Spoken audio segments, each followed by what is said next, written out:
første gang i dag med... Ja, jeg var jo noget nervøs jo. Ja, det er klart. Og da han så begynder at spille op, så overskrider han den samme grænse. Ja, men ved du hvad, altså, hvad jeg vil gerne fortælle dig? Ifølge min egen erfaring, vores job er sådan, at næsten hver dag du bliver udfordret med sådan udfordring. Den første gang, det er altid meget svært. Men jeg synes, du har gjort dit job i dag så godt, som du kunne. Og jeg er faktisk meget imponeret, at du har tøvet, eller du har prøvet at tage den der skridt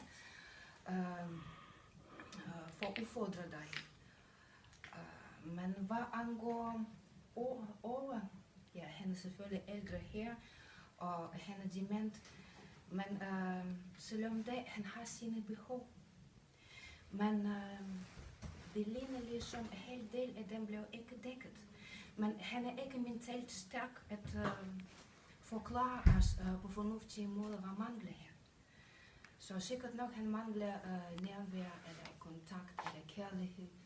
Så derfor han bruger sådan sprog, ja, som han har gjort. Det må jeg så lige lære Jo, jeg håber, at den der oplevelse forskrækker dig ikke. Ej, en lille smule nok. Nej, det skal du ikke, fordi jeg kan se en stor potentiale i dig, og jeg håber, du bliver vores dreng.